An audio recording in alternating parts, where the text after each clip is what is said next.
Pessoal, então agora nós vamos para a próxima palestra daqui do Congresso. A segunda palestra vai ser com o professor Marcos von Sperling, ele que é engenheiro civil por formação, doutor aí na área de saneamento, né, professor? Engenharia ambiental, doutorado em engenharia ambiental, mestrado em engenharia sanitária, pós-graduação em engenharia sanitária e escritor de alguns livros didáticos mais influentes no tratamento de águas residuais no Brasil e em suas regiões de clima, em outras regiões de clima quente também. Então, a série aí dos livros didáticos são conhecidos como série de tratamento biológico de áreas de águas residuárias, né, professor? Quem faz engenharia ambiental, engenharia civil, engenharia ambiental e sanitária, se não teve um contato com um livro do professor Marcos von Sperling, não fez esse curso, não é mesmo? É um prazer estar aqui com o senhor, dividindo essa tela no Congresso. É um prazer imenso também ter a sua palestra aqui de tratamento de esgotos no Brasil. O senhor vai trazer panoramas e desafios aqui para o público que nos assiste. Somos agora 1.753 espectadores, na verdade, dispositivos, né? Às vezes tem aí em uma residência, irmãos que fazem também o mesmo curso, assistindo junto, e é a palestra, uma das palestras, vamos assim dizer, mais aguardadas desse congresso. Professor Marcos von Sperling, muito obrigado pela sua participação, e agora é com você. Então, tá ótimo. Perguntar se vocês me ouvem bem, me veem bem também. Sim, a gente consegue ver perfeitamente. Ótimo. Eu acabei de colocar a minha palestra aqui para compartilhar, daqui a pouquinho eu vou passar para ela, eu vou checar se está tudo ok. Mas, inicialmente, eu gostaria, na minha abertura aqui, agradecer e elogiar a organização deste evento, muito importante, a ideia dele. Então, Rodrigo, muito obrigado pelo convite, tá? Agradeço também o apoio do Pedro, da Maria, né? E quando você falou o número de pessoas que estão acompanhando, eu fiquei impressionado. Então, eu saúdo todos que estão acompanhando aí, né, de noite. Recebi uma mensagem de uma colega da Unisc, né, a professora Adriana, então mando um abraço para ela, para os alunos dela que falaram que estariam assistindo, e para todos os demais. Ótimo. Então, vamos aqui... Espera aí, Agora, deixa eu... Tá, vocês enxergam, então, direitinho? Sou eu que vou passar aqui, não é? Deixa eu só entender a lógica aqui. Mesmo, professor. O senhor pode ir passando como se estivesse em sala de aula, a gente já está vendo os seus slides. Pode ir passando e falando. O pessoal está te vendo e ouvindo também. Vocês viram a mudança do slide agora? Sim, sim. Então, certinho. Então, tá ótimo. Só se puder colocar em tela cheia. Isso, vamos lá, então. Tem muita gente perguntando também sobre certificado. Pessoal, vamos ter certificado. Vão ser todos enviados no e-mail.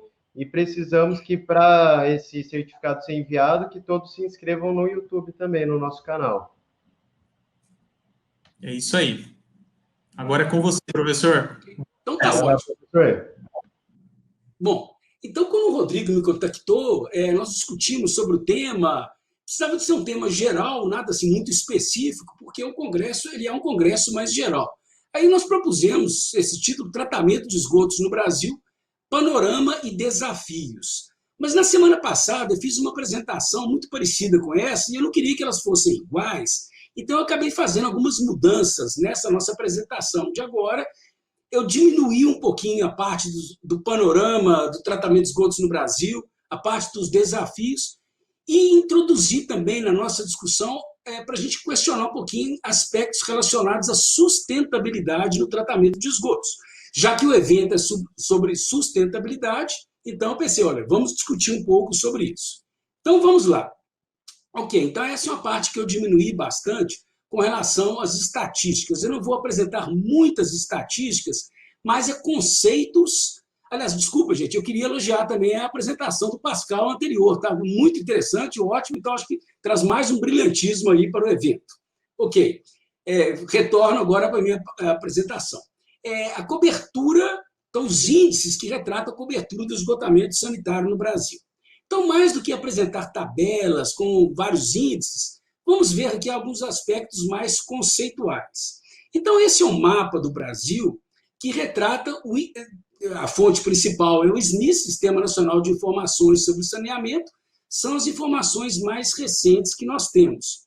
É o SNIS de 2019 e ele mostra, então, dados de 2018. O SNIS é uma base de dados que as informações são supridas pelos prestadores de serviço. Então, pode haver uma dúvida com relação à qualidade de um dado ou outro, mas ano após ano o SNIS vem melhorando com relação à qualidade, à confiabilidade das suas informações. Ele tem vários métodos de checar, né, e rastrear a confiabilidade das informações. Então, é uma fonte importantíssima, acredito que a maioria de vocês conheça. Ok, então esse é um mapa do Brasil que retrata, a grosso modo, o percentual de esgoto que é tratado. Com relação à água que é consumida, se nós imaginarmos que a água consumida é mais ou menos o mesmo que o esgoto produzido, o mesmo volume produzido, então o volume de esgoto tratado dividido pelo volume de esgoto produzido.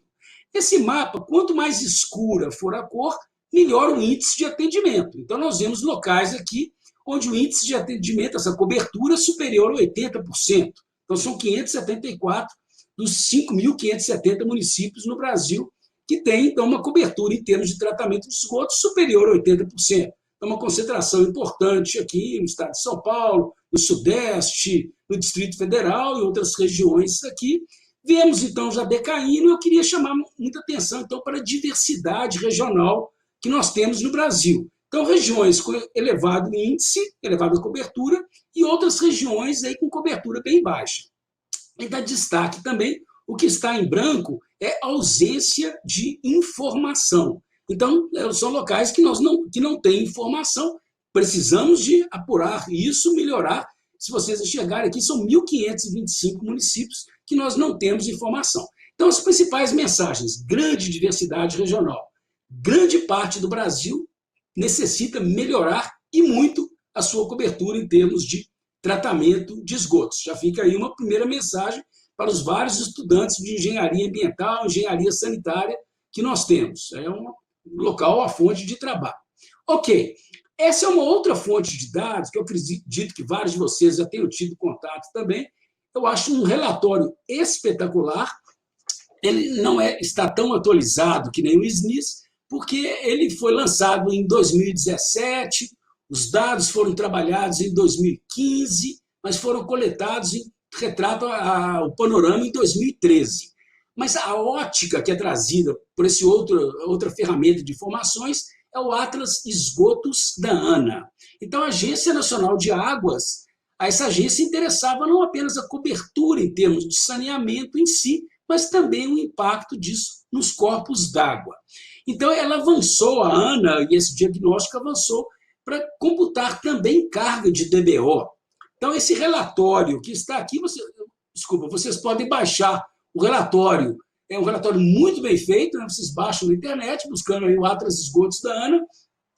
E mais legal ainda do que o relatório em PDF, vocês podem acessar os dados dos 5.570 municípios que nós temos no Brasil. Então, vocês chegam lá, tem um local de consulta que vocês acessam, tem todo um diagrama que mostra vazão de esgotos produzida, população, vazão de esgotos coletada, tratada, lançamento no corpo d'água, qual que é a vazão no corpo d'água. Então, uma fonte importantíssima de informações. São feitas análises prospectivas, ou seja, em que esse município necessita melhorar, e uma estimativa de custo simplificada, quanto que esse município vai ter que investir para atingir níveis satisfatórios de cobertura. Então, é espetacular. Então, vocês veem aí que está sendo retratado em termos de DBO. Se as estatísticas anteriores do SNIS, mesmo do IBGE, elas são em termos de vazão ou em termos de população atendida, nessa aqui nós já temos esse salto em termos de DBO.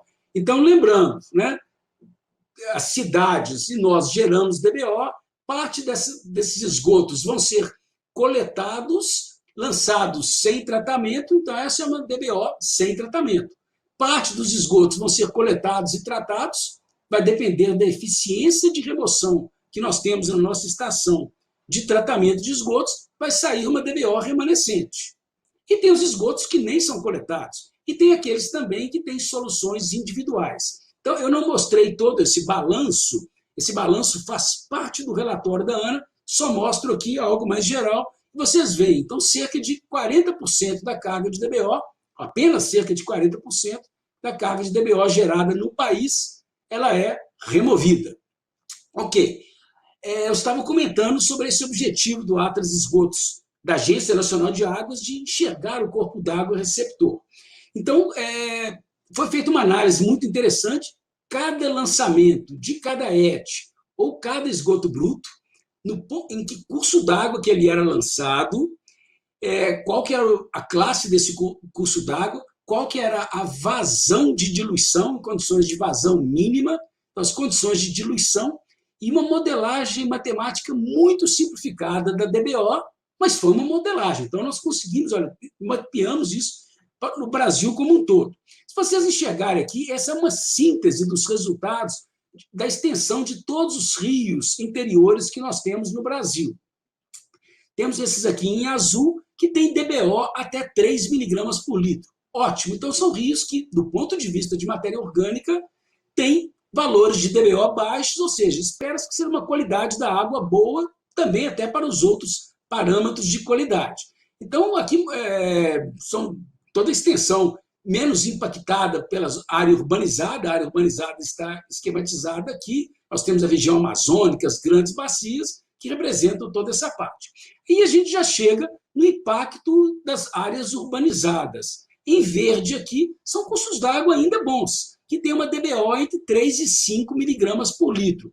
Mas, por exemplo, não atenderiam já padrões para corpos d'água classe 1.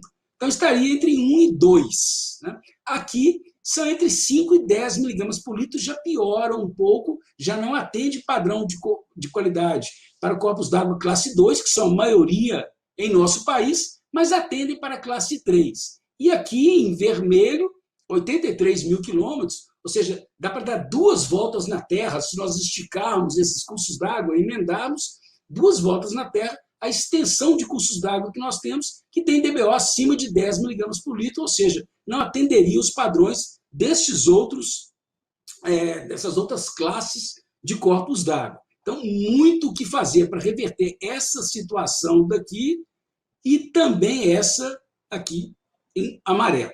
Então, tá bom. Eu acredito até que na maioria dos currículos, da maioria dos cursos de graduação, talvez representados aqui na audiência, há um grande enfoque na problemática urbana. Claro, o Brasil é um país predominantemente urbano, então a gente acaba estudando mais as soluções para o meio urbano. As estatísticas do Atlas da ANA são para o meio urbano. Aliás, elas são para sedes municipais de cada município. Mas nós não podemos esquecer do esgotamento sanitário no meio rural. Então, no meio rural, nesse último censo aqui do IBGE, nós tínhamos cerca de 30 milhões de pessoas. Isso é algo até muito debatido, porque esse conceito, o que é o rural, o que não é o rural, é algo bastante questionável. Então, tem pessoas que afirmam, estudos que afirmam que esses valores aí são superiores a isso. Uma caracterização que foi feita no Plano Nacional de Saneamento Básico, o PLAN-SAB, é caracterizar esse nível de atendimento. Considerou-se como adequado o esgotamento que esteja associado a uma rede geral de coleta ou uma fossa séptica. Essa é uma terminologia até do censo do IBGE. Precário, uma fossa rudimentar. Então, não é muito claro o que é fossa rudimentar. Até as pessoas, os respondentes ao censo do IBGE devem ficar em dúvida como que responde isso. E sem atendimento, outras formas. Ora, o que nós queremos dizer aqui é que se nós somarmos 54% mais 29%, dá o quê? Dá 83%, dos domicílios ou dos habitantes não tem um atendimento adequado no meio rural. Então, um esforço gigantesco que nós temos que fazer para o meio rural. E lembrando que no meio rural as soluções não são meramente tecnológicas. No meio rural, então, estamos falando para uma plateia aí que talvez a maioria seja de engenheiros, mas eu acho que a turma que representa as áreas socioambientais, mesmo as áreas de biologia, mais ligadas às ciências humanas também, tem uma contribuição muito grande nessa parte. Por quê? Porque as soluções não são meras soluções de engenharia. A população no meio rural tem que sentir que ela se apropriou da solução, ela fez parte do processo decisório. Não adianta chegar lá e colocar um banheiro de última geração, né, com a descarga mais bonita possível, se a população não sentir que aquilo pertence a elas, que faz parte do cotidiano delas. Aí a descarga vai estragar, não vai haver manutenção, etc., e o sistema vai perdendo a sua eficiência e entra em colapso. Então, essa é uma parte que eu acho que nos ensina muito. Eu sou engenheiro, então nos ensina até a humildade de nós termos que aprender com os receptores das nossas tecnologias. Ok, vamos enxergar o contexto internacional. Não vou mostrar muitas estatísticas, não, mas é só para a gente se situar. Ok, acho que a maioria já está também familiarizada com esse diagrama, né? São os objetivos do desenvolvimento sustentável, a Agenda 2030. Nós estamos inseridos aqui, né, nossa apresentação, na água potável e saneamento, mas claro que as intervenções aqui têm um impacto direto na vida na água, um impacto direto na saúde e bem-estar e em outros elementos aqui. Então, o que eu gosto muito de ver, né, esse diagrama, porque mostra que está tudo, no final das contas, interligado. Ok, esse é um relatório muito importante, ele tem atualizações periódicas, que é um monitoramento que conta com a participação da Organização Mundial de Saúde, da Unicef, outros órgãos, que vai avaliando como que está a situação da água potável. Em inglês, a terminologia saneamento é um pouco diferente do que a gente chama de saneamento aqui no Brasil. Saneamento no Brasil, nós consideramos os 4 componentes, né? Abastecimento de água, esgotamento sanitário, gerenciamento de resíduos sólidos e a gestão ou manejo das águas pluviais. Em inglês, sanitation quer dizer principalmente esgotamento sanitário, né?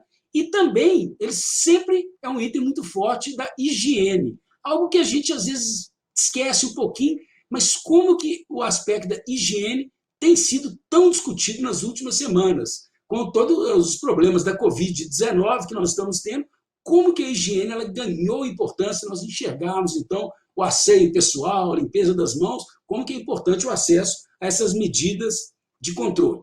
Ok. Como que a Organização Mundial de Saúde, a Unicef, elas esquematizaram isso e enxergam as formas de acesso? Elas têm, no tratamento de água, tem uma forma, e no tratamento de esgotos tem outra, e eu vou apresentar só a parte do esgotamento sanitário. É chamada a escada do saneamento. Então, o nível, começando aqui de baixo, defecação a céu aberto, depois um saneamento não melhorado, limitado. Eu coloquei essa barra aqui, sólida aqui, para delimitar. O que está abaixo disso é considerado inadequado. E o que está acima disso seria básico, e o verde mais escuro é o que nós almejamos. O que é? É o uso de facilidades, né, que seja banheiros, né, que não sejam compartilhados com outros domicílios.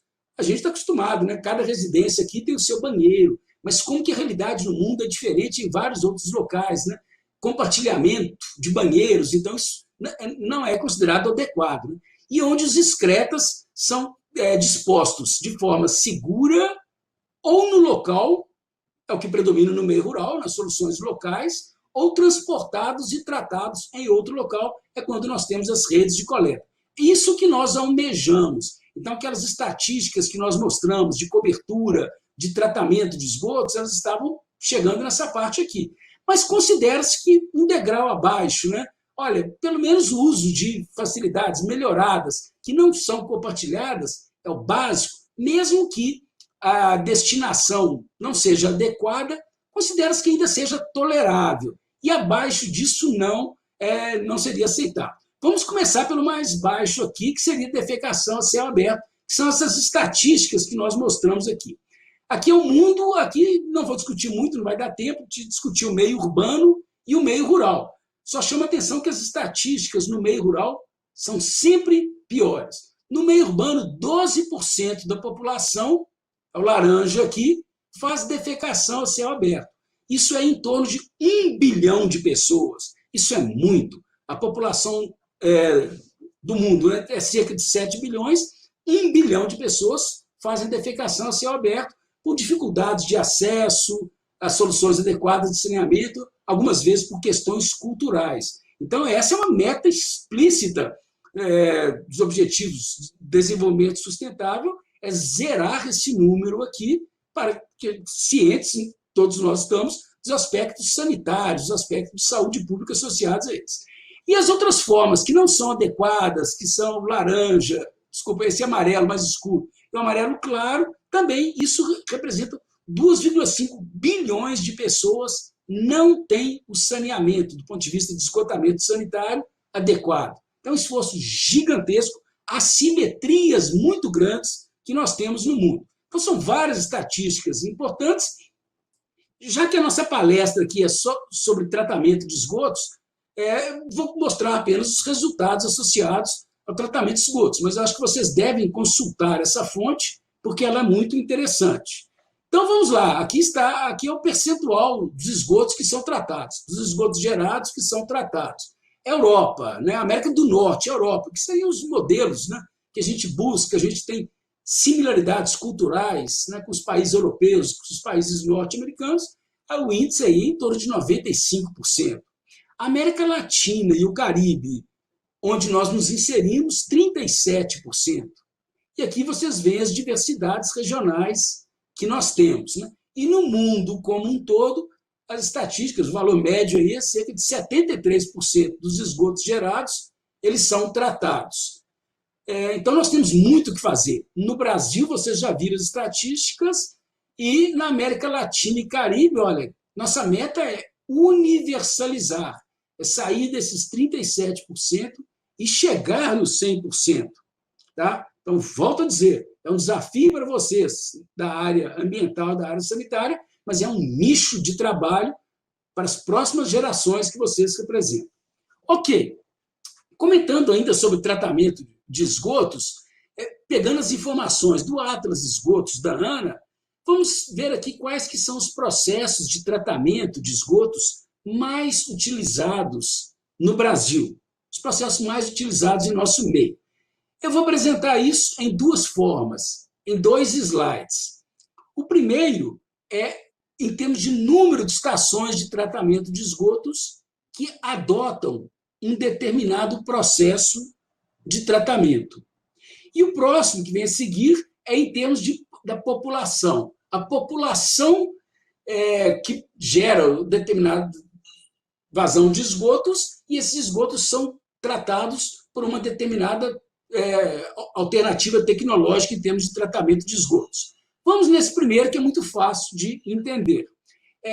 Então, nós dividimos aqui em termos dos grandes processos de tratamento de esgotos, as grandes categorias. Por exemplo, lagoas de estabilização. Nós temos aqui no Brasil cerca de 1.000 ETs que têm o tratamento de seus esgotos pelo processo de lagoas de estabilização. Eu não vou entrar muito no mérito aqui agora, que não dá tempo, mas quando vocês forem no Atlas Esgotos da ANA, vocês vão ver que dentro dessa tipologia de lagoas de estabilização, vocês têm as lagoas anaeróbias, lagoa anaeróbia seguida de facultativa, lagoa facultativa seguida de maturação, etc. e etc. Está tudo dentro desse caldeirão aqui das lagoas. Então, cerca de 1.000 estações. Vale a pena, ao refletirmos sobre as 1.000 estações, lembrarmos qual que é o alcance do Atlas de Esgotos da ANA. Ele pega apenas as ETs das sedes municipais. Aliás, esses números foram recentemente, há poucas semanas atrás, a ANA soltou uma atualização do seu número de ETs, aumentou um pouco mais, mas eu não tive tempo ainda de trabalhar com essa nova planilha da ANA. Mas aqui a mensagem ela já vai ser bem dada. Lagoas de estabilização são um processo de tratamento de esgotos muito importante para as nossas condições. Por quê? Por causa da simplicidade conceitual. A simplicidade em termos de manutenção, em termos de operação, praticamente não tem o que operar, não tem consumo de energia elétrica. Então, se nós já estamos pensando em termos de sustentabilidade, já estamos enxergando agora alguns atributos relacionados a sustentabilidade. Aqui nós vamos analisar essas duas categorias. Os reatores anaeróbios de manta de lodo e fluxo ascendente, chamados, aqui estamos usando a sigla internacional, os reatores WASB, mas são chamados também de RAFA, DAFA, Ramal, Rafal, RALF, tem várias siglas representando praticamente o mesmo processo. Eles sozinhos ou seguidos por alguma forma de pós-tratamento. O porquê desse pós-tratamento? Porque os reatores WASB sozinhos eles são muito importantes, nós vamos discutir isso daqui a pouco, mas eles têm uma eficiência limitada na remoção da matéria orgânica. Então, na maioria das situações, eles vão precisar de uma etapa posterior que vai fazer o polimento, a melhoria da qualidade do efluente. Então, essa barra aqui de reatores WASB seguidos por alguma forma de pós-tratamento. Se nós somarmos esses dois aqui, nós vamos ver que os reatores WASB estão até acima, né, um pouquinho, das lagoas de estabilização. Então, é uma categoria em que o Brasil domina mundialmente a utilização de reatores WASB para o tratamento de esgotos sanitários. Lodos ativados é um outro processo muito importante. No slide seguinte, vocês vão enxergar mais ainda a sua importância. E outros processos de tratamento de esgotos. Vamos agora para o outro slide. Aqui é em termos da população, hein? Temos aqui populações em milhões de habitantes, né? As lagoas de estabilização continuam sendo importantes. Então, elas tratam os esgotos de cerca de 13 milhões de habitantes aqui no Brasil. Os reatores WASB ou WASB seguidos por alguma forma de pós-tratamento são importantíssimos. Eles pegam uma amplitude de faixa populacional muito importante. Eles estão desde em pequenas comunidades, comunidades de médio porte e comunidades de grande porte. Então, se nós somarmos todas essas populações, nós vamos chegar aqui a 21, 22 milhões de habitantes. Parecido, então, com o processo de lodos ativados, que nesse slide aqui ele parecia não ser tão importante, mas aqui ele ganha uma grande importância. Por quê? Porque é um processo que tem sido mais adotado nas nossas grandes cidades. As nossas capitais têm grandes estações de tratamento de esgotos utilizando o processo de lodo ativados. Então, vocês observam aí a importância deles. E outras variantes que nós temos aqui, vamos ficar principalmente com essas. Ok, então nós vimos essas estatísticas da Ana, e agora é mais uma interpretação pessoal que eu gostaria de trazer, né? Ok, então esses são os processos mais utilizados que nós temos em nosso meio. Quais que são as eficiências de remoção esperadas para esses principais processos utilizados no Brasil? Ok, aí eu mostro nesse diagrama simplificado, começando por DBO. Por quê? Porque a grande maioria das nossas estações de tratamento de esgotos aqui no Brasil, elas são concebidas, projetadas e operadas com o objetivo principal de remover matéria orgânica, de remover DBO ou DQO, como queiram, né? Então, aqui, essa escala simplificada de processos, então, em nível secundário, que envolve, então, principalmente a etapa biológica de tratamento de esgotos, os processos que tenham uma eficiência em torno de 70%, os reatores WASB, já havia comentado, né? Eles são muito importantes no Brasil, mas apenas eles normalmente não vão ser suficientes para atender padrões de lançamento e também esse lançamento vai cair no corpo d'água, vai ser diluído, aquele estudo parecido com o que a Ana fez, né? Atender com os padrões dos corpos d'água. Então, normalmente, eles vão precisar de uma etapa de pós-tratamento. O sistema fossa-filtro, ou tanque séptico, seguido por filtro anaeróbio, é um sistema muito importante, porque ele é muito utilizado também em pequenas comunidades, e também, por exemplo, na indústria, quando tem, não necessariamente para tratar o efluente industrial, mas para tratar o efluente das instalações sanitárias, dos refeitórios, é muito utilizado. Infelizmente, ele tem uma capacidade de ter uma eficiência superior, algo nessa faixa aqui. Mas, na prática, com base em monitoramentos aí que nós já fizemos em várias unidades, a eficiência que tem ocorrido é essa. Aí pode-se até discutir quais seriam as razões, né, por essa baixa de eficiência. Aqui nós temos o elenco de processos naturais de tratamento de esgotos. Nós temos as lagoas de estabilização, cuja eficiência típica vai estar na ordem aí de 70 e tantos por cento, 80 e poucos por cento na remoção de DBO. Não adianta nós queremos que as lagoas de estabilização, apenas elas, sozinhas, né, imaginar que elas vão dar 90% de eficiência de remoção de DBO. Eu posso até fazer cálculos num projeto, no papel aceita tudo, o computador aceita tudo, mas na prática nós não vamos ter isso. Tá? Então, essa é a faixa típica de eficiência das lagoas. As rampas de escoamento superficial, que são rampas plantadas com o capim, você aplica o esgoto na parte superior dessa rampa, os esgotos vão escoando superficialmente por essa rampa, e vai ser, então, o sistema, os caules, as bactérias que crescem no sistema solo, caule ali das plantas, que vão fazer a remoção da matéria orgânica. Então, eficiências nessa faixa, mas já monitoramos, acompanhamos monitoramento de outras unidades, atingindo eficiências até superiores. Essa aqui é uma que a gente tem assim, um carinho especial, que são os wetlands construídos, ou sistemas alagados construídos, tem vários nomes, né? Áreas úmidas, leitos plantados, fios plantados, jardins filtrantes, etc.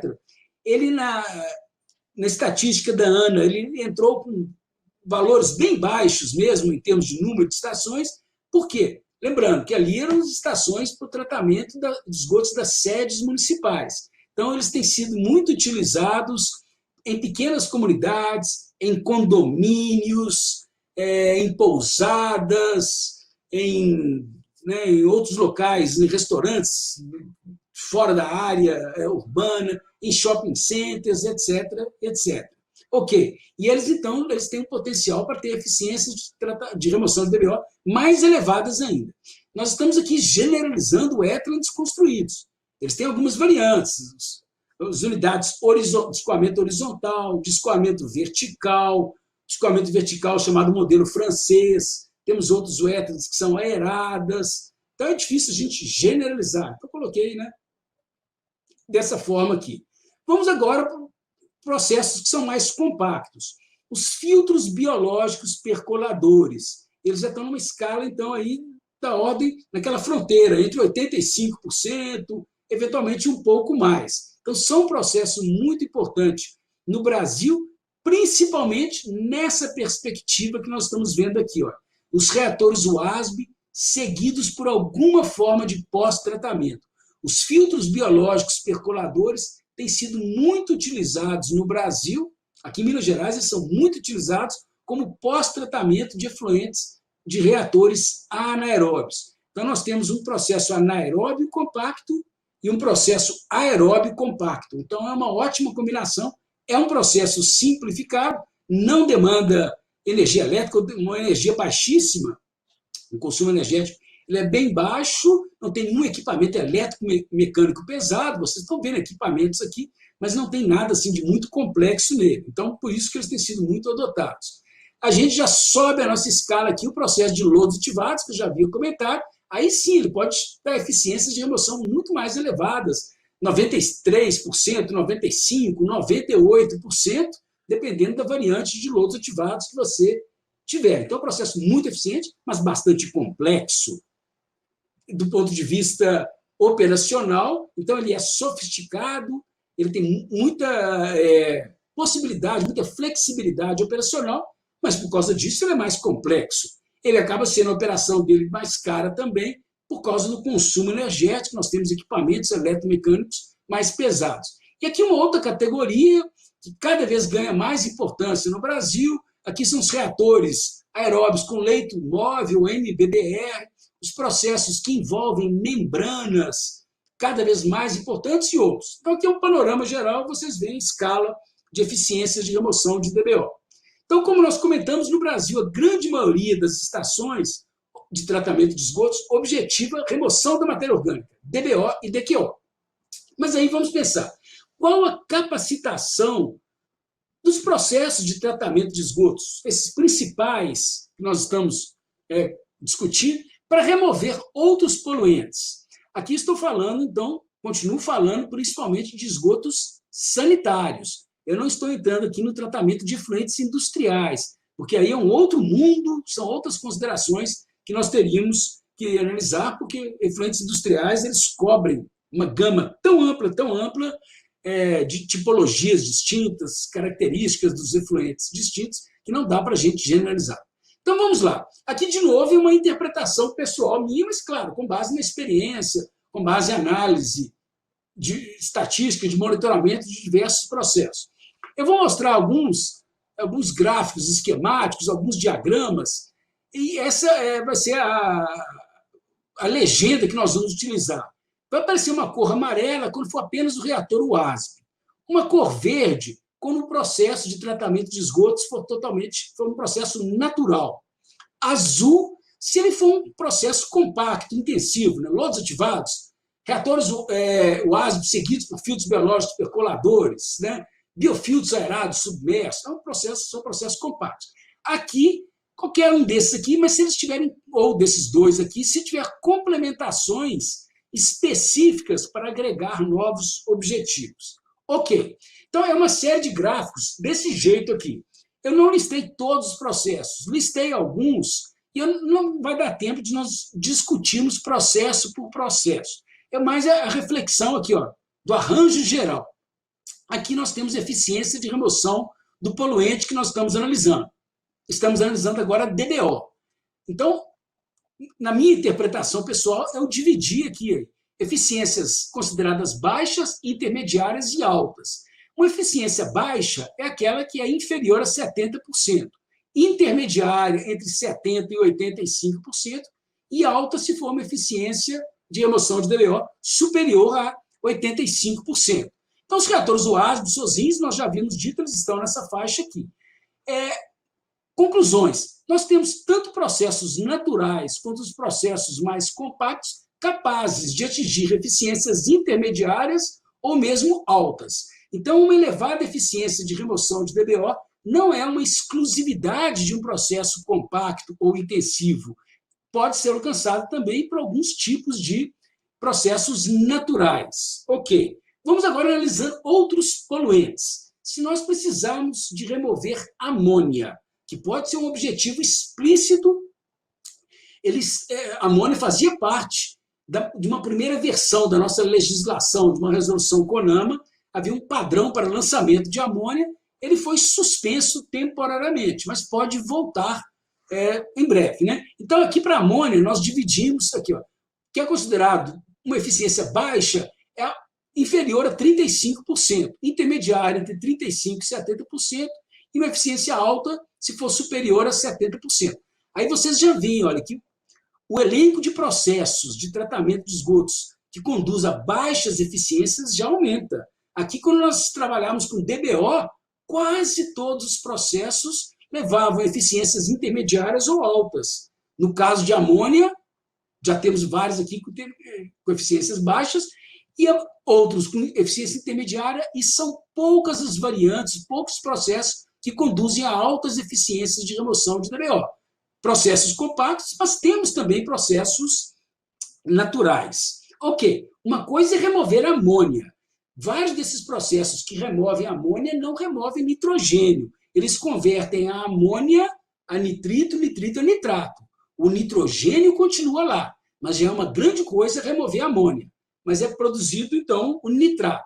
Se nós quisermos remover nitrogênio total, então removemos as formas principais, nitrogênio orgânico, nitrogênio amoniacal, nitrito, nitrato. Aí a gente vê que o elenco de processos que conduzem a elevadas eficiências já é bem pequeno, é apenas lodos ativados com etapa de remoção biológica de nutrientes. Então, são poucas as ETs no Brasil que incorporam isso. Temos alguns processos naturais que vão conduzir a isso, aí vocês veem a dificuldade que é a remoção de nitrogênio total.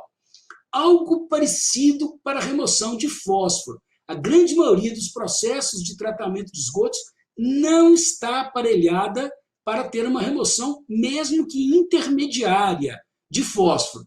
Pelo menos resta um alívio se você adicionar ao final de qualquer desses processos de tratamento de esgotos uma etapa de precipitação química, você adiciona um sal, né, cloreto férrico, você vai precipitar o fósforo. Ele vai precipitar na forma de fosfato férrico. Aí você remove depois esse precipitado numa etapa de separação sólido-líquido, pelo menos isso você não precisa de depender totalmente de um processo biológico. Mas, claro, gasta produtos químicos. E remoção de Escherichia coli como indicador um pouco mais amplo de organismos patogênicos. A maioria dos processos compactos não estão bem aparelhados para a remoção de Escherichia coli, os processos naturais, por envolverem maiores tempos de detenção hidráulica, mais tempo para o decaimento de coliformes. E aí esperamos, né, de categorias de organismos patogênicos. Aí podemos ter eficiências intermediárias. E eficiências altas apenas se nós tivermos ou uma etapa de desinfecção ou uma barreira física, como, por exemplo, membranas. E dos processos naturais, nós temos uma variante muito importante, que são as lagoas de estabilização, seguidas por lagoas de maturação. Ok, agora a parte final da minha apresentação, eu vou passar um pouco mais rápido, mas eu queria trazer isso aqui mais para levantar uma bola. Eu não vou trazer respostas. Eu apenas queria que todos nós fôssemos bastante críticos ao avaliar o que a gente entende pela sustentabilidade no tratamento de esgotos. Então, existem vários conceitos entre pesquisadores e profissionais praticantes, uma diversidade de opiniões muito grande e pouca convergência. Eu vou dar alguns exemplos. Para não parecer que eu fui tendencioso, todos os exemplos que eu vou dar, eles foram retirados do nosso centro experimental, do nosso centro de pesquisa e treinamento em saneamento. Então, para não dizer que eu estou jogando culpa em outras estações, eu vou puxar a responsabilidade, né, para o nosso centro de pesquisa e treinamento em saneamento. Nós trabalhamos com sustentabilidade, todos nós aqui, vocês, né? Mas cada exemplo que eu vou mostrar, ele é incompleto dentro de uma visão mais abrangente de sustentabilidade. Isso aqui, esse comentário aqui do INCT eu vou fazer depois. Então, rapidamente, alguns conceitos, alguns chavões que a gente vê. A gente ouve muito falar, olha, ETs descentralizadas são sustentáveis. Eu coloquei essa interrogação para todos nós refletirmos e nós não nos apressarmos e falar, olha, então, os sistemas sustentáveis são ETs descentralizadas. O que não for descentralizado não é sustentável. Mostramos aqui uma ET de pequeno porte para 250 habitantes, também do nosso centro de pesquisa, né, que pode ser, então, aplicado num saneamento descentralizado para pequenas comunidades. Aqui, uma ET de grande porte, o nosso centro de pesquisa está aqui, é aqui a ET de Los Ativados, da nossa cidade aqui de Belo Horizonte, um sistema altamente centralizado.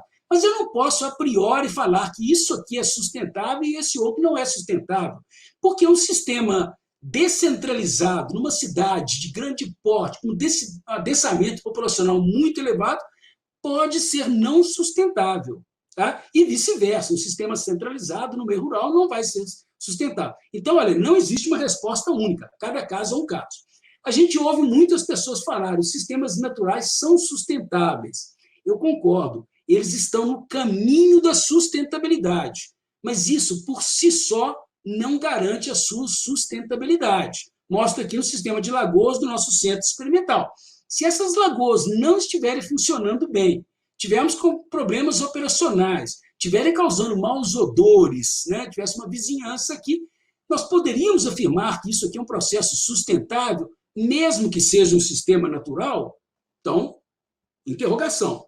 Vamos lá. Outro que a gente ouve com muita frequência, olha, sistemas com plantas são sustentáveis. Essa é uma ET verde, então ela vai ser sustentável. Ótimo, estamos num bom caminho. Tem até uma grande chance de ser um processo sustentável. Mas a mera existência de plantas não garante sustentabilidade. Se o manejo dessas plantas não for adequado, se depois tiver acesso, né, de gado... Olha que isso aqui na nossa estação experimental, dentro da ET lá, tem cavalos que passam pela cerca, vão lá pegar esse capim, que é um capim muito saboroso para eles, imagina então no meio rural, né? Se tiver crescimento aí de sapo que puxa cobra, etc., etc., que trouxer risco para o operador da estação, se esse gerenciamento aqui não for adequado também, né? Ok. Sistemas com paisagismo agradável são sustentáveis. Ótimo, todos nós desejamos. Se você tem uma pousada, faz um tratamento utilizando esses, né, sistemas de wetlands, com flores bonitas, que beleza. Mas se você não faz a gestão adequada dessas flores, vem espécies invasoras, ervas daninhas, tomam conta, o que era bonito deixa de ser bonito. E mais além disso, se começa a escoar esgoto na superfície aqui, o escoamento era para ser subsuperficial, passa a ser superficial, se atrai mosquitos, se gera maus odores, toda a beleza das flores cai por terra. Sistemas simplificados são sustentáveis. Ótimo, a gente pensa muito nisso, essa é uma ótica muito forte nos nossos grupos de pesquisa e nas redes de pesquisa nas quais nós já trabalhamos. Mas apenas a simplicidade não garante sustentabilidade. Esse aqui é um sistema para 500 habitantes, bem simplificado, não tem nada complexo aqui. Mas se ele não estiver funcionando bem, adeus sustentabilidade. Outra frase que a gente ouve com frequência: sistemas que não geram lodo são sustentáveis. Ora, todo o processo de tratamento biológico de esgotos gera lodo. Isso é parte do tratamento. Esse lodo é principalmente biomassa, sólidos biológicos que foram produzidos no tratamento de esgotos. Bactérias que crescem às custas da remoção da matéria orgânica. Então, todos os processos vão gerar lodo. Uma coisa é a frequência com que você tem que remover esse lodo.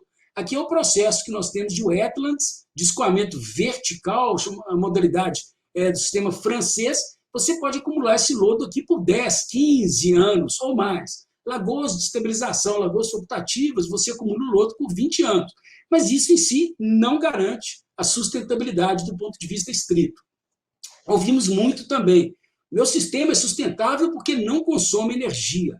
Ótimo, esse é um atributo importante. Mas, de novo, se esse reator é um reator anaeróbio, não consome energia, pelo contrário, ele até produz energia, mas se ele sofre corrosão pelo gás sulfídrico, ácido sulfídrico, formou ácido sulfúrico, não está funcionando bem, etc., etc., puxa vida, né? Sustentabilidade que vai embora. Sistemas que produzem biogás são sustentáveis. Essa é uma ótica muito forte aqui no Brasil, nós já falamos. Os reatores anaeróbios eles são importantíssimos no Brasil porque eles geram biogás. E nós temos, então, o potencial de aproveitar esse biogás. No Brasil, temos aproveitado muito pouco o biogás gerado nos nossos reatores anaeróbios. Aqui, mais uma vez, no nosso centro de pesquisa, você tem o armazenamento do biogás para uma possível utilização produtiva. Tá? Mas se o sistema não estiver funcionando bem, não é, em si, sustentável. Quase chegando já no final, aqui é o lodo, que aí a gente já pode chamar de biossólido, que foi produzido também em uma das unidades que nós temos de wetland, de escoamento vertical. Aqui é um lodo de fossa séptica, de tanque séptico. Ele foi tratado em uma das wetlands que nós tínhamos lá. Depois de um tempo, vocês verem, isso aqui é um biossólido. Pode ser utilizado na agricultura, mas a mera menção apenas ao biossólido, sem enxergar a RAET como um todo, não nos dá essa garantia. Se nós estivéssemos lançando um percolado desse tratamento, né, do lodo de tanque séptico, ele ainda sai com potencial poluidor. Se ele tivesse sido lançado no corpo d'água receptor, estaríamos causando problemas de poluição.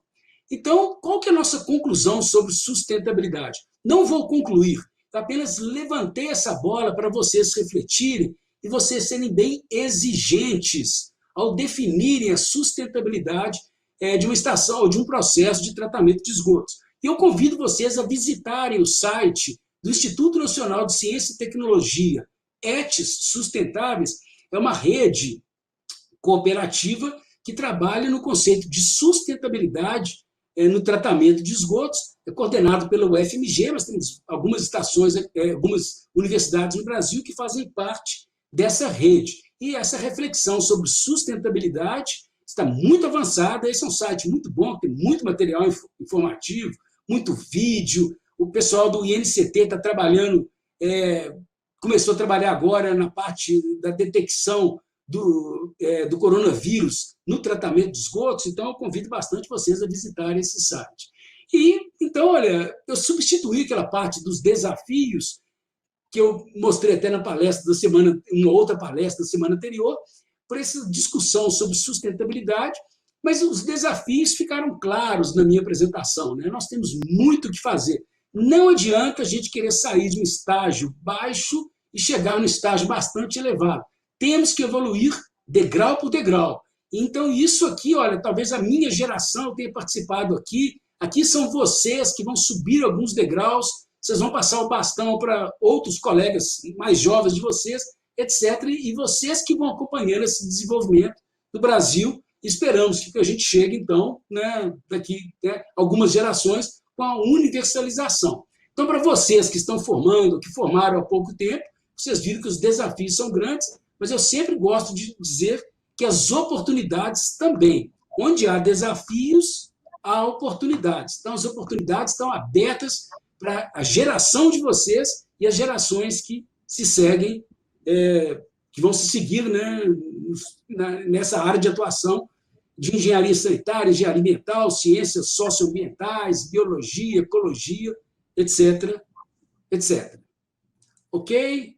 Vou voltar agora parabéns, aqui. professor. Beleza? Então tá. Meus parabéns. Palestra incrível. Foi muito bom poder ouvir todos os seus conhecimentos aí, o que o senhor tem passado para a gente aqui nesse congresso.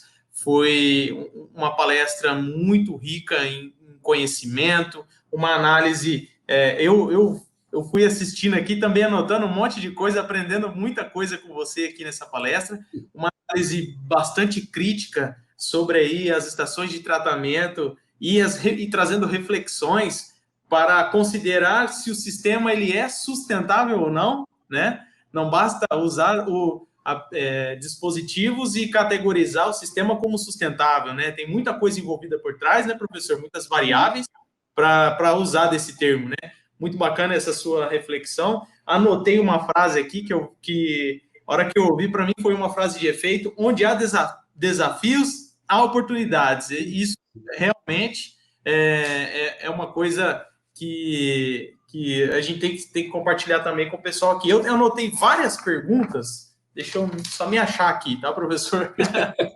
Tem várias perguntas que o pessoal foi mandando aqui, eu fui filtrando.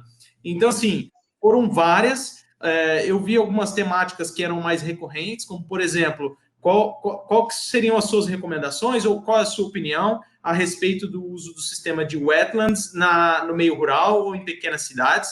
Se o senhor acha que essa é a melhor alternativa para esse tipo de comunidade ou não. Em seguida, o senhor pode já responder duas em uma aí, né? Nos de frigorífico, indústrias de frigorífico, qual seria, numa relação custo-benefício, um sistema mais recomendado? Tá bom. Começando, então, pelas wetlands, eu sou suspeito de falar, porque eu sou um grande fã das wetlands, né? Eu acho que alguns de vocês devem participar, devem estar cientes. Existe um grupo de trabalho, um grupo de pessoas aqui no Brasil que tem interesse. O Wetlands chama Grupo Wetlands Brasil. Se vocês digitarem na internet, vocês vão ter informações. Ele, então, agrega pessoas pesquisadores, profissionais praticantes, cujo interesse é na área de wetlands. Ele é coordenado até pelo pessoal da Federal de Santa Catarina, o professor Pablo Cesarino, conhecido de alguns de vocês, é o coordenador, né, o grupo de estudos em saneamento descentralizado que eles têm lá. Então, a pergunta foi sobre o wetlands e saneamento descentralizado no meio rural. Eu acho um sistema espetacular, mas eu nunca gosto de dizer que é a melhor alternativa de tratamento. O que eu acho uma beleza nessa nossa área de tratamento de esgotos é o elenco tão amplo, tão diversificado que nós temos. E eu valorizo muito, então, a concepção, a etapa de concepção. Ainda mais no meio rural, que eu falei, olha, tem que estar vinculado com as expectativas dos moradores locais. Então, o wetlands, eles têm um apelo, porque é algo mais próximo, né? Até a experiência que eles têm de cultivar em plantas. Mas tem que ter todo um cuidado também, que você não pode ter esgoto aflorando, tem toda a questão, né? Acesso de crianças. Então, tem que funcionar muito bem. Então, eu não sei se para o tratamento unifamiliar pode funcionar, mas se for aquele sistema de escoamento subsuperficial. E temos outras possibilidades nessa área. Para o tratamento de esgoto de pequenas comunidades no meio rural, já se encaixa bem. Nós participamos, há pouco tempo atrás, do Programa Nacional de Saneamento Rural. Ele era um dos desdobramentos do Plano SAB, e nós analisamos uma matriz tecnológica muito grande. E a gente analisa, olha, tem várias outras possibilidades que são muito importantes. E eu tenho um dos maiores desafios aí na minha carreira. Eu estou orientando um aluno agora que ele trabalha na região amazônica, é o saneamento em áreas inundáveis, áreas alagáveis. Então, em determinada época do ano, o rio está lá longe, áreas de várzea, né? Depois, as pessoas moram em palafitas, está inundável. Como que se faz o saneamento? Tá? Então, é uma multiplicidade de fatores. Com relação a efluentes de frigoríficos, eu não tenho muita experiência pessoal, né? Mas com base no que eu já vi, já visitei, normalmente eles envolvem uma etapa anaeróbica, porque são tão concentrados em termos de matéria orgânica, que você deve passar por uma primeira etapa anaeróbica. Mesmo lagoas anaeróbias, por exemplo. Aí você remove o grosso da matéria orgânica e depois você segue com outras possibilidades de tratamento. Tem sido, tanto quanto eu saiba, né, a linha mais utilizada. Perfeito, professor. E só fazendo aí um adendo na questão do saneamento no meio rural, né? Esses dados que o senhor trouxe, eles chocam, porque eles são a realidade, né? 29% sem atendimento, 17% adequado e 54% precário. Então, nós que estamos aí entrando para o mercado, os engenheiros que estão entrando para o mercado de trabalho, outros que já estão atuando, é uma oportunidade de contribuir para desenvolver o saneamento no meio rural, né? A gente tem essa missão também, né, professor? Perfeito. Vamos lá, então. Temos mais outras perguntas. Essa também vai ser 2 em 1, tá? A pergunta é do Guilherme e do Rodrigo. Quais são os desafios para a remoção de fármacos, dentre os métodos de tratamento de efluentes sanitários? E a segunda pergunta deixa eu só achar aqui, é a respeito do Covid. Qual a perspectiva, essa é da Mayla também, qual a perspectiva de análise do Covid-19 em amostras de esgoto no Brasil? Então, a pergunta é sobre fármacos e sobre o Covid. Ok, a primeira pergunta sobre fármacos é uma pergunta que sempre aparece, né, nos webinars que a gente participa, nos congressos. É uma pergunta muito importante, cuja resposta é muito difícil, porque isso nós estamos assim, aprendendo agora a conhecer para os nossos processos de tratamento de esgotos, quais que são aqueles que têm uma maior aptidão para a remoção de fármacos. As análises são muito caras, as concentrações são baixíssimas, da ordem de nanogramas por litro, etc. São poucos os laboratórios capacitados para isso. Então, a gente tem pesquisado. Já participei, eu não trabalho muito nessa área, mas já participei de algumas bancas, e a gente vê assim, não existe nada assim, algo consolidado. Falei, esse processo vai nos dar garantia. A menos que seja um processo aí que tem uma linha muito avançada, que envolva aí, né, membranas, carvão ativado, osmose inversa, carvão ativado, etc, etc.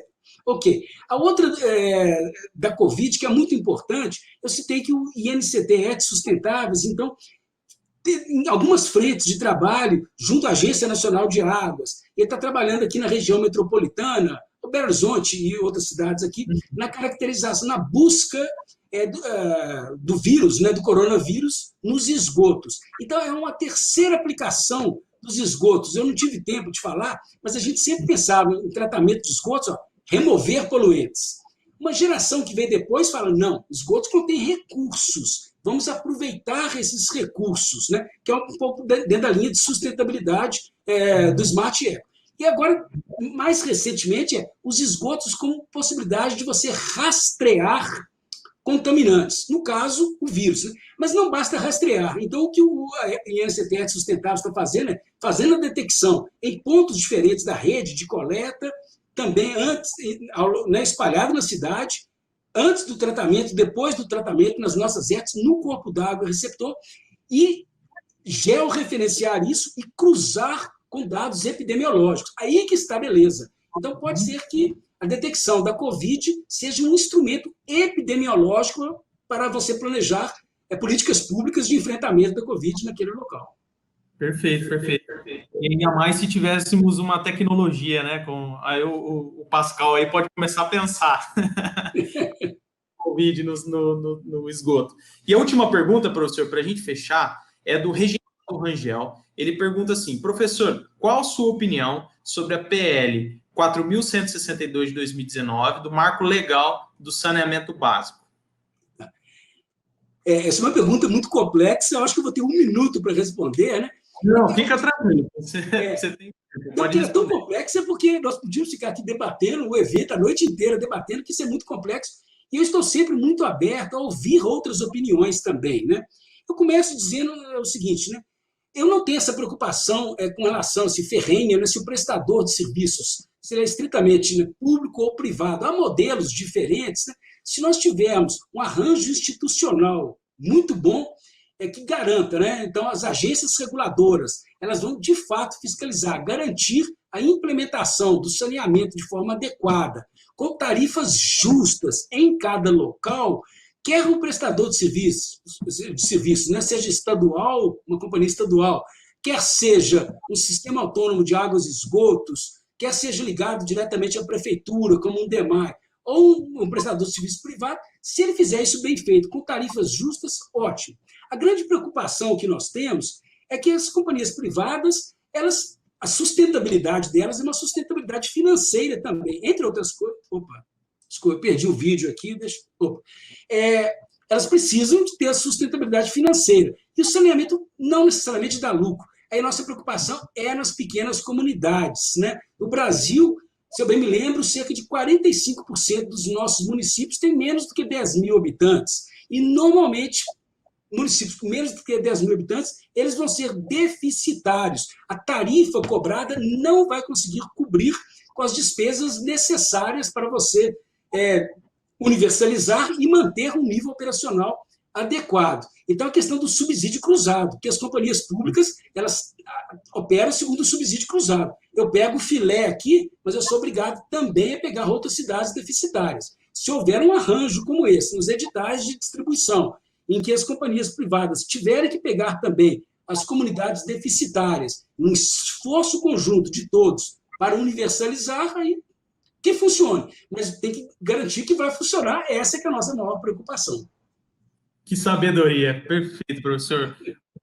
Muito bem colocado, muito clara a sua apresentação e didática, trazendo uma série de alternativas para que os engenheiros ambientais, engenheiros sanitaristas, engenheiros civis, entre outras as profissões que estão aqui também, para aprender sobre as formas de tratamento de efluente, que nós temos um leque aí para ser explorado, né? E isso que é o bacana de trabalhar com efluentes, né? Você não fica preso somente em uma opção, você tem várias opções e adequa essa opção ao cenário em que se pretende realizar o tratamento de efluente.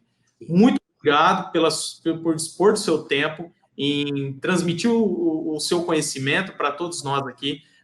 Enquanto o senhor estava aí palestrando, nós batemos mais de 2.100 acessos. Nossa. A sua palestra foi um sucesso. Espero tê-lo mais vezes aqui com a gente. E, mais uma vez, em nome de toda a equipe da organização, muito obrigado pela sua atenção e generosidade em compartilhar seu conhecimento com a gente. Tá bom? Tá ótimo. Rodrigo, muito obrigado. Foi um prazer. Eu saio, sempre depois dessas apresentações, eu saio entusiasmado, saio com a bateria carregada, né? E saio com a bateria com 2.100 volts, né? Quando você falou que são 2.100 pessoas, espetacular. Eu desejo todo o sucesso para todos os ouvintes aí. Não fiquem desanimados com momentos de dificuldade extrema que nós estamos passando, que nós vamos ainda enfrentar, né? Como essas coisas são cíclicas, vocês vão poder exercer a profissão de vocês na sua plenitude e cada vez mais a área que vocês escolheram, ela é importante para o desenvolvimento do nosso país. Então, desejo sucesso aí para todo mundo. Perfeito, obrigado. E uma campanha aqui, hashtag mais lives do Von Sperling. Então, o pessoal já está fazendo campanha, já está tendo um sucesso nas lives aí. Muito obrigado, professor. Boa noite. Até a próxima. Um abraço. Muito obrigado.